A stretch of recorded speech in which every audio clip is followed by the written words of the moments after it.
It is well known that the post of defense against the dark arts is cursed by Voldemort when Dumbledore refused his request to be a teacher. For year after year, disaster after disaster, the job of defense against the dark arts professor has mostly been filled by some of the worst teachers to ever grace a classroom. In today's video, I'll give my ranking of defense against the dark arts teachers from the worst to the best. Amycus Carrow. There isn't much that we know about Amycus' time as defense against the dark arts teacher. He took over where Harry, Ron and Hermione were off searching for Horcruxes, but what we do know is that he was terrifying. From a start, he was a Death Eater, one who took over the job after Voldemort's takeover of the Ministry of Magic, and from what Neville Longbottom told Harry, he was a rather mean one, having not only turned defense against the dark arts into just dark arts, but enforcing discipline through the Cruciatus Curse. As Neville said, his banishment made Dolores Umbridge look tame.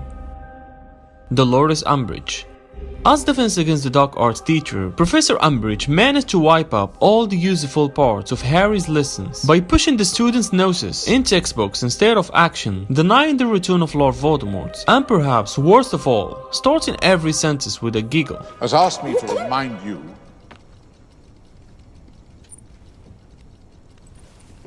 It wasn't long before she made way for a truly evil piece of work, doing everything in her power to block Harry and his friends from defending themselves against the darkening world. Not to forget Dolores Umbridge's scaring detention sessions with Harry, which have earned her a very well-deserved title of the second worst defense against the dark arts teacher.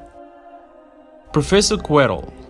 Although Professor Quirrell seemed quite harmless at first, I do have one very small reason why Quirrell might be one of the worst. Besides being scared of absolutely everything, which was a bit annoying, and his classroom was always smelling garlic, the majority of students found Quirrell's lessons to be a joke, as they didn't take him seriously as a teacher. Quirrell literally had Lord Voldemort on the back of his head. He had one of the darkest wizards in the wizarding history on the back of his head, which was not the best choice to be a teacher.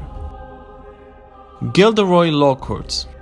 Lockhart wasn't an evil wizard, but he wasn't a particularly good one either, for not only he was a raging artist, a hero who had built his reputation on fraud and lies, but he was dangerous too, willing to go to desperate lengths to protect his fame.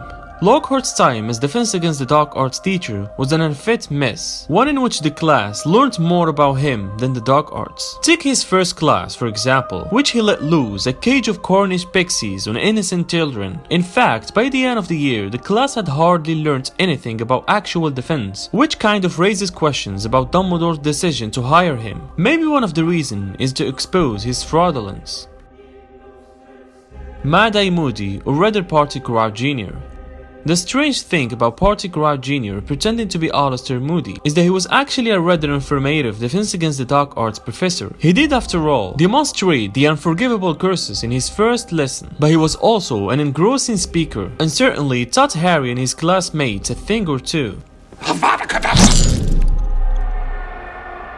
It's just a shame that he was only pretending, that his eagerness to help Harry was only part of the plan to rig the Triwizard Tournament. Still, if you take away all the connection to Voldemort stuff, maybe it was a good impression of what a real Mad-Eye defense against the dark arts class would really be like. Severus Snape. As revealed at the end of Deathly Hallows, Professor Snape was secretly one of the bravest and most noble men Harry ever knew, but that doesn't mean that he was the most cheerful and easygoing of teachers.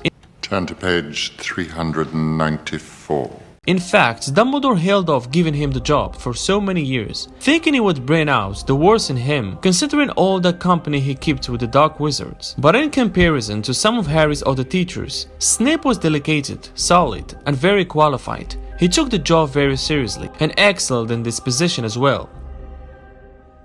Remus Lupin.